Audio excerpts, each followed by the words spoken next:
شمشیر خانزادہ سے مزید وہاں بیٹھا نہیں گیا اور اپنے کمرے میں چلا آیا۔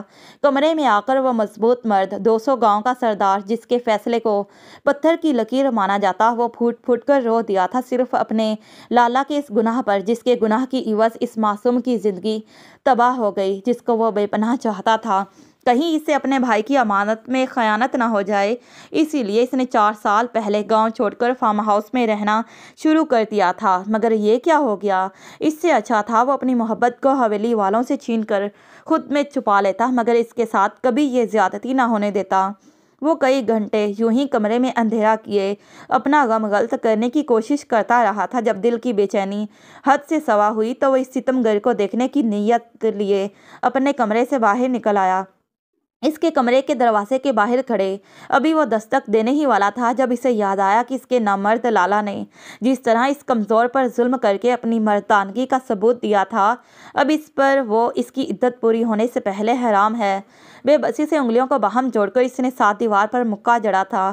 خانم میری جان، میں تمہارے سامنے اب تب ہی آؤں گا جب تک کہ تمہاری عدت پوری نہ ہو جائے۔ جس دن تمہاری عدت پوری ہوگی اس سے اگلے دن یہ خانزادہ تمہارے جملہ حقوق اپنے نام کروا لے گا۔ وہ لمحہ بھر کو رکا، پھر آنکھوں میں سرخ انگارے لیے دبی آواز میں گرایا اور رہا، میرے لالا کا معاملہ تمہارے ساتھ اس زیادتی پر وہ مجھ سے میرے بے رحم شکنجے سے اب زیادہ دیر تک بچ نہیں پائیں گے۔ کتنا بھاگنا ہے بھاگ لو شرجیل خانزادہ، اس نے خود سے عہد کرتے سرخ نظروں سے کہا اور سینے میں ایک ابلتا آگ کا لاوا لیے وہ حویلی کی حدوں سے باہر نکلتا چلا گیا۔ صنم خان کی عدت پوری ہو چکی تھی اور اس نے حویلی کی رونقوں سے بے نیاز ہو کر خود کو اپنے کمرے کی حدود تک قید کر لیا تھا۔ وہ گمسم سی اپنے کمرے میں جس جگہ بیٹھی رہتی، سارا دن وہیں بیٹھی رہ جاتی۔ شبنم خانم کا صنم خان کو اس حالت میں دیکھ کر دل خون کے آنسو روتا رہتا، مگر اس نے آہستہ آہستہ حویلی والوں کے لیے خود کو تھوڑا بہت ہی صحیح دکھاوے کے لیے خود کو مضبوط ظاہر کرنا شروع کر دیا، مگر اندر سے وہ بالکل ٹوٹ چکی تھی۔ یوں ہی جب اس کے کانوں میں اڑتی ہوئی خبر پہنچی کہ حویلی والے اس کی زندگی کو ایک بار پھر سے داؤ لگانے والے ہیں، وہ غصے سے آگ بگولا ہوتی اپنی مورے کے کمرے میں داخل ہوئی تھیں۔ مورے، میں اپنی زندگی کا اختیار اب کسی کو نہیں دوں گی، میں اب خود کو آپ سب کے اس فیصلے کی بھینٹ نہیں چڑھنے دوں گی۔ وہ غصے سے ہانپتے ہوئے پھولے نتنوں سے گھرائی۔ تمہارے دادا جان کا فیصلہ ہے۔ مورے کی آواز اس کے مقابلے میں پست تھی، وہ مجبور تھی۔ نواب خانزادہ کے احترام نے ان کی زبان پر تالا لگا ڈالا تھا، وگرنہ نواب خانزادہ کے اس فیصلے کو رد کرتے انہوں نے اس بار صاف انکار کرنا چاہا تھا۔ شبنم خانم نے اسے سمجھانا چاہا، مگر وہ کسی طرح نہ مانی۔ اس کی مرضی کے خلاف اس پر مزید دباؤ ڈالنا انہیں خود اپنی نظروں میں شرمسار کر رہا تھا کہ وہ پہلے ہی اسے اپنے ایک غلط فیصلے کی بھینٹ چڑھا چکی تھیں۔ بڑے بھائی نے نکاح میں رہتے ہوئے ان کی بیٹی کو یوں رسوا کیا تھا کہ وہ حویلی والوں سے نظریں چراتی پھرتی، اور اب خدا جانے چھوٹا بھائی کیا کارنامہ انجام دیتا ہے۔ صنم خانزادہ نے نہ ماننا تھا اور نہ ہی وہ مانی۔ اس کے مسلسل انکار پر عاجز آ کر وہ سیدھا شبنم خانم سے ملنے حویلی آیا تھا۔ اس کی فرمائش کو سن کر شبنم خانم غصے کے مارے آگ بگولا ہو گئیں۔ میری بیٹی کی زندگی مذاق تھوڑی ہے شمشیر، کہ اگر ایک بھائی نے اسے چھوڑ دیا تو دوسرا اسے اپنانے کو تیار ہو جائے۔